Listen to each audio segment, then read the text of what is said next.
Good morning students. അപ്പോൾ ഇന്നലത്തെ ക്ലാസ്സിൽ നമ്മൾ എന്താണ് സപ്ലൈ, എന്താണ് meaning of supply, law of supply, supply കേവും അതേപോലെ assumptions of the law of supply ആണ് പഠിച്ചത് അല്ലേ. ടുഡേ നമുക്ക് എന്ത് ചെയ്യാം, ഇലാസ്റ്റിസിറ്റി ഓഫ് സപ്ലൈ. നമ്മൾ കഴിഞ്ഞ ക്ലാസ്സിൽ പഠിച്ച പോലെ ഇലാസ്റ്റിസിറ്റി ഓഫ് ഡിമാൻഡാണ് നമ്മൾ ഇതേവരെ പഠിച്ചിരുന്നത് അല്ലേ. അപ്പോൾ ഇതിൽ ഇലാസ്റ്റിസിറ്റി ഓഫ് സപ്ലൈ നോക്കാം എന്താണെന്നുള്ളത്. Okay, the law of supply states that when the price of a commodity increases, its supply also will increase, and when the price of a commodity decreases, its supply also will be decrease. But this law is only quantitative statement. It does not measure the degree of change in the quantity of supply of a commodity due to change in its price. It is measured by elasticity of supply. അപ്പോൾ നമ്മൾ നേരത്തെ പഠിച്ച demand elasticity പോലെ തന്നെ പറയുന്നുണ്ട് supply elasticity എന്തിനാണ്. സാധാരണഗതിയിൽ law of supply എന്ന് പറഞ്ഞു കഴിഞ്ഞാൽ എന്താണ്, എത്ര ക്വാണ്ടിറ്റി ഓഫ് പ്രൈസ് ഇൻക്രീസ് ചെയ്യുന്നോ, ഒരു പെർട്ടിക്കുലർ ക്വാണ്ടിറ്റിയുടെ പ്രൈസ് ഇൻക്രീസ് ചെയ്യുന്നോ അതിനനുസരിച്ച് സപ്ലൈയും ഇൻക്രീസ് ആവുമെന്നാണ് നമ്മൾ ലോ ഓഫ് സപ്ലൈയിൽ പഠിച്ചത് അല്ലേ.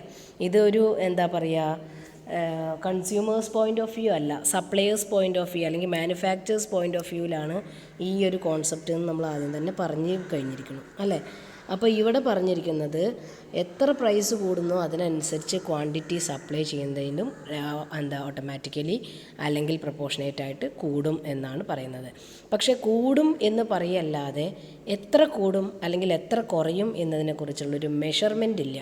ഒരു ക്വാളിറ്റേറ്റീവ് സ്റ്റേറ്റ്മെൻറ്റ് മാത്രമേ ഉള്ളൂ നമ്മൾ ലോ ഓഫ് സപ്ലൈ എന്ന് പറഞ്ഞിട്ട് പഠിച്ചപ്പോൾ അറിയാൻ പറ്റിയത്. അപ്പോൾ അതൊരു ക്വാണ്ടിറ്റേറ്റീവ് സ്റ്റേറ്റ്മെൻറ്റിലേക്കോ അല്ലെങ്കിൽ മെഷറബിൾ സ്റ്റേറ്റ്മെൻറ്റിലേക്കോ ആക്കണമെങ്കിൽ we have to learn elasticity of supply. അപ്പോൾ അതിന് വേണ്ടിയിട്ടാണ് നമ്മൾ ഇലാസ്റ്റിസിറ്റി ഓഫ് സപ്ലൈ പഠിക്കുന്നത്.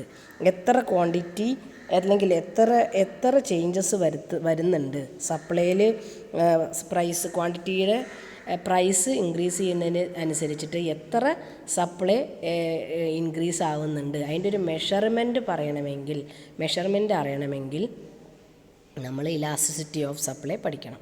ഓക്കെ, അപ്പോൾ അതുകൊണ്ടാണ് ലോ ഓഫ് സപ്ലൈ പറഞ്ഞതിനോടൊപ്പം നമ്മൾ ഈ ഇലാസ്റ്റിസിറ്റി ഓഫ് സപ്ലൈ കൂടി പഠിക്കുന്നത്. ഓക്കെ, ഇനി meaning of elasticity of supply പറഞ്ഞാൽ എന്താണ്. Elasticity of supply measures the degree of responsiveness of the supply four A commodity to change in its price. It therefore, to the extent to which the supply of product increases or decreases as a result of the change in its price.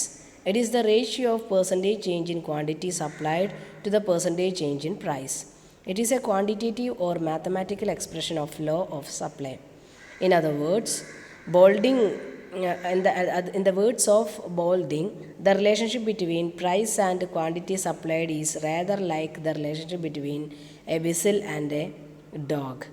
The louder the whistle, the faster comes the dog. Raise the price and quantity supplied increases. അപ്പോൾ കുറച്ചും കൂടിയും ഒരു ആലങ്കാരികമായിട്ട് പറയുന്നുണ്ട്. ബോൾഡിങ്ങിൻ്റെ ഒരു ഡെഫിനിഷനും പറയുന്നുണ്ട്.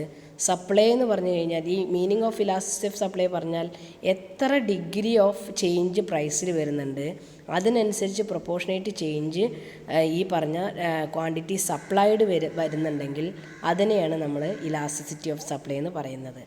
എത്ര കൂടുതൽ price കൂടുന്നുണ്ടോ അതിനനുസരിച്ച് അത്രയും കൂടുതൽ സപ്ലൈയും ഉണ്ടാവും എന്നാണ് പറയുന്നത്. ഓക്കെ, അപ്പോൾ അത് മെഷർ ചെയ്യാൻ അല്ലെങ്കിൽ അത് കാൽക്കുലേറ്റ് ചെയ്യാനുള്ള ഒരു മെത്തേഡ് ഇവിടെ പറയുന്നുണ്ട്. അതായത് ഇലാസ്റ്റിസിറ്റി, നമ്മൾ നേരത്തെ ഇലാസ്റ്റിക് ഡിമാൻഡ് പഠിച്ചപ്പോൾ ED എന്നാണ് പറഞ്ഞത് അല്ലേ. ഇവിടെ ഇലാസ്റ്റിക് സപ്ലൈ ആയ കാരണം ES എന്നുള്ള ഷോർട്ട് ഫോമിലാണ് യൂസ് ചെയ്യുന്നത്. ES is equal to percentage change in quantity supplied divided by percentage change in price. അതാണ് അതിൻ്റെ കാണാനുള്ള ഒരു എന്താ പറയുക ഫോർമുല. ഓക്കെ, ഇനി നേരത്തെ പഠിച്ച ഡിമാൻഡ് പോലെ തന്നെ ഇവിടെയും types of elasticity of supply ഉണ്ട്. അത് ഏതൊക്കെയാണെന്ന് നോക്കാം. There are 5 types of elasticity of supply. The first one is perfectly elastic supply. Second one is perfectly inelastic supply. Third one is unitary elastic supply. The fourth one is relatively inelastic supply. Fifth one is relatively inelastic supply. എന്നാണ് പറയുന്നത്. Okay, അപ്പോൾ ഇതൊന്ന് detail ആയിട്ട് നോക്കാം ഏതൊക്കെയാണെന്നുള്ളത്. ആദ്യം perfectly elastic supply എന്ന് പറഞ്ഞു കഴിഞ്ഞാൽ നോക്കുക, എക്സ് ആക്സിസും വൈ ആക്സിസും ശ്രദ്ധിച്ചാൽ മതി.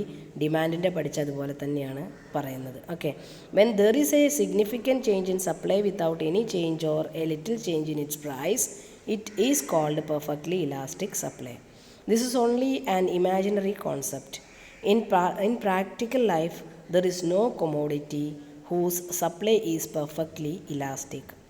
In the case of perfectly elastic supply, the elasticity is infinite എന്നാണ് പറയുന്നത്. ഓക്കെ, അപ്പോൾ നോക്കുക, ഇവിടെ സപ്ലൈ എന്ന് പറയുന്നത് 0s എന്നുള്ള രീതിയിലാണ് പ്രൈസ് പറയുന്നത്. അതായത് വൈ ആക്സിസിൽ മാർക്ക് ചെയ്തിട്ടുണ്ട് 0s എന്നുള്ള പ്രൈസ്. അതിൽ ക്വാണ്ടിറ്റി ഡിമാൻഡ് ക്വാണ്ടിറ്റി സപ്ലൈഡ് പറയുന്നുണ്ട് Q1 Q2 എന്ന് പറഞ്ഞിട്ട് അല്ലേ. പെർഫെക്റ്റ്ലി ഇലാസ്റ്റിക് സപ്ലൈ പറഞ്ഞു കഴിഞ്ഞാൽ എന്താ ഉദ്ദേശിക്കുന്നത്? Price remains the constant and quantity supplied will increase or decrease accordingly എന്നാണ് പറയുന്നത്. അതെന്താ പറയുന്നത്? When there is a significant change in supply without any change or a little change in its price, it is called perfectly elastic supply. Perfectly elastic എന്ന് പറഞ്ഞു കഴിഞ്ഞാൽ എന്താണ് പറയുന്നത്? ഇവിടെ പ്രൈസ് കോൺസ്റ്റൻ്റ് ആവും, ക്വാണ്ടിറ്റി സപ്ലൈഡ് ആണ്, ചെറിയൊരു സ്ലൈറ്റ് പ്രൈസ് ചേഞ്ച് ആവുന്നില്ല എങ്കിൽ കൂടി ഈ സപ്ലൈ ചെയ്യണ ക്വാണ്ടിറ്റിയിൽ ചെറിയ വേരിയേഷൻ വരികയാണെന്ന് വെച്ചാൽ അതിന് നമുക്ക് എന്ത് പറയാം? പെർഫെക്റ്റ്ലി ഇലാസ്റ്റിക് സപ്ലൈ ആണെന്ന് പറയാൻ പറ്റും. ഓക്കെ, രണ്ടാമത്തെ എന്താ പറയുന്നത്? Perfectly inelastic supply. ഇവിടെ എന്താണ് പറയുന്നത്? Quantity supplied will remain the same, പക്ഷേ price will change slightly. Okay, അപ്പോൾ perfectly elastic supply means that changes in price will not bring any changes in supply. അപ്പോൾ നോക്കി നോക്കൂ, ഇവിടെ ചെറിയൊരു സ്ലൈറ്റ് ചേഞ്ചസ് പ്രൈസിൽ വന്നാൽ കൂടി ക്വാണ്ടിറ്റി സപ്ലൈഡിൽ ചേഞ്ച് വരുന്നില്ല. അപ്പോൾ ക്വാണ്ടിറ്റി സപ്ലൈഡ് OS എന്നുള്ളതാണ് ഫിഗറിൽ കാണിച്ചിരിക്കുന്നത്. P1 P2 എന്ന് പറഞ്ഞിട്ട് പ്രൈസ് ഇൻഡിക്കേറ്റ് ചെയ്യുന്നുണ്ട്. പ്രൈസ് ചേഞ്ചസ് വരുന്നുണ്ടെങ്കിൽ കൂടി ക്വാണ്ടിറ്റി സപ്ലൈഡ് ചേഞ്ച് വരുന്നില്ല. അപ്പോൾ ഇതിനെ പെർഫെക്റ്റ്ലി ഇൻഎലാസ്റ്റിക് സപ്ലൈ. ഇൻഎലാസ്റ്റിക് പറഞ്ഞിട്ടുണ്ടെങ്കിൽ ഇവിടെ ക്വാണ്ടിറ്റി സപ്ലൈഡ് മാറുന്നില്ല. ഇലാസ്റ്റിക് പറഞ്ഞാൽ നമുക്ക് വലിച്ചു നീട്ടാൻ പറ്റും, ഇൻഎലാസ്റ്റിക് പറഞ്ഞാലോ വലിച്ചു നീട്ടാൻ പറ്റുന്നില്ല. അപ്പോൾ ഇവിടെ സപ്ലൈ എന്ന് പറയുന്നത് ഇൻഎലാസ്റ്റിക് ആണ്. ഓക്കെ, അപ്പോൾ ഏതായിരിക്കും മാറുക? പ്രൈസ് മാറുന്നുണ്ട്. നേരത്തെ നമ്മൾ കണ്ട പെർഫെക്റ്റ്ലി ഇലാസ്റ്റിക്കിൽ ഏതായിരുന്നു? പെർഫെക്റ്റ്ലി ഇലാസ്റ്റിക് ആണ് പറഞ്ഞാൽ എന്താ? നമുക്ക് വലിച്ചു നീട്ടാൻ പറ്റും. അപ്പോൾ ക്വാണ്ടിറ്റി സപ്ലൈഡ് വലിച്ചു നീട്ടുന്നുണ്ട്, price remains the same. Okay, അങ്ങനെ ഒരു രീതിയിൽ ഇതൊന്ന് ഓർത്ത് വെച്ചാൽ മതി. ദെൻ നെക്സ്റ്റ് പറഞ്ഞ unitary elastic supply. Unitary elastic supply എന്ന് പറഞ്ഞു കഴിഞ്ഞാൽ എന്താ? This is a situation where the rate of change in supply is exactly equal to the rate of change in price. ഇവിടെ എത്രയാണോ പ്രൈസ് ഇൻക്രീസ് ആവുന്നത് അതിനനുസരിച്ച് quantity സപ്ലൈഡും ഇൻക്രീസ് ആവും. ഈക്വൽ ആയിരിക്കും, ഈക്വൽ പ്രൊപ്പോർഷനേറ്റ് ആയിട്ടായിരിക്കും. അതായത് ES is equal to elasticity of supply is equal to 1. അതായത് രണ്ടും സെയിം ആവും എന്നാണ് പറയുന്നത്. ഓക്കെ, അപ്പോൾ നോക്കുക, ഫിഗറിൽ നോക്കുക, P എന്നുള്ളത് P1 ആയി, അതേപോലെ തന്നെ അതേ ക്വാണ്ടിറ്റി തന്നെയാണ് ക്വാണ്ടിറ്റി സപ്ലൈഡ് ഇൻക്രീസ് ആയിരുന്നു. Q എന്ന് Q1 ആയിട്ട് മാറിയിട്ടുണ്ട്. അപ്പോൾ ES ഈസിക്കൽ ടു 1 ആണ് ഇവിടെ നമ്മൾ മാർക്ക് ചെയ്യുക. നേരത്തെ പെർഫെക്റ്റ്ലി ഇൻഎലാസ്റ്റിക്കിൽ എങ്ങനെയായിരിക്കും? ES ഈസിക്കൽ ടു ഇലാസ്റ്റിസിറ്റി ഇല്ലല്ലോ അവിടെ, അപ്പോൾ ഈ എലാസ്റ്റിസിറ്റി ഓഫ് സപ്ലൈ 0 ആണ്. അതേപോലെ പെർഫെക്റ്റ്ലി എലാസ്റ്റിക്കിലായിരിക്കും എന്തായിരിക്കും? ഇൻഫിനിറ്റ് ആയിരിക്കും അല്ലേ. Elasticity of supply is equal to infinite ആണ്. ഓക്കെ, ദെൻ നെക്സ്റ്റ് പറയുന്നത് relatively elastic supply. Relatively elastic supply എന്ന് പറഞ്ഞു കഴിഞ്ഞാൽ എന്തായിരിക്കും? When proportionate change in supply is more than the proportionate change in price. Okay, അതായത് ചെറിയൊരു ചേഞ്ച് പ്രൈസിൽ വരികയാണെന്ന് വെച്ചാൽ അത് വലിയ രീതിയിൽ നമ്മൾ സപ്ലൈനെ ക്വാണ്ടിറ്റി സപ്ലൈനെ കൂട്ടുകയാണെന്ന് വെച്ചാൽ അതിനെ പറയുന്ന പേരാണ് റിലേറ്റീവ്ലി ഇലാസ്റ്റിക്, അല്ലെങ്കിൽ ഹൈ ഇലാസ്റ്റിക് സപ്ലൈ എന്ന് പറയാം. ഓക്കെ, ചെറിയ പ്രൈസ് ചെറിയ ചേഞ്ച്, പക്ഷേ സപ്ലൈ ഹൈ ഇലാസ്റ്റിക് ആണ്. ഓക്കെ, അപ്പോൾ ES is equal to elasticity of supply is equal to less than 1 ആണ് പറയുന്നത്. ലെസ് ദാൻ 1 പറഞ്ഞു കഴിഞ്ഞാൽ എന്താണ്? ഇവിടെ ഇലാസ്റ്റിസിറ്റി ഓഫ് സപ്ലൈ എന്ന് പറയുന്നത് സപ്ലൈ കൂടുതലാണ് പ്രൈസിനേക്കാളും.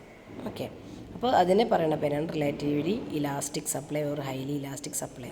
ദെൻ നെക്സ്റ്റ് പറയുന്നത് relatively inelastic supply. Inelastic supply പറഞ്ഞാൽ ലെസ് ഇലാസ്റ്റിക് സപ്ലൈ. അത് ഗ്രാഫ് നോക്കിയാൽ തന്നെ നമുക്ക് പെട്ടെന്ന് അറിയാൻ കഴിയും. ഇൻഎലാസ്റ്റിക് ലെസ് ഇലാസ്റ്റിസിറ്റി സപ്ലൈ പറഞ്ഞു കഴിഞ്ഞാൽ price of a commodity increases by 10% as a result of it is quantity supplied increases. അതായത് പ്രൈസ് കൂടുതൽ ചേഞ്ച് ആവും, പക്ഷേ ക്വാണ്ടിറ്റി സപ്ലൈഡ് അതിനേക്കാളും പ്രൊപ്പോർഷനേറ്റ് കുറവായിരിക്കും. അതായത് ES ഈസ് ഈക്വൽ ടു <1 എന്ന് പറയാം. ഓക്കെ, അപ്പോൾ ഇതാണ് different kinds of elasticity of supply എന്ന് പറയുന്നത്. ഓക്കെ.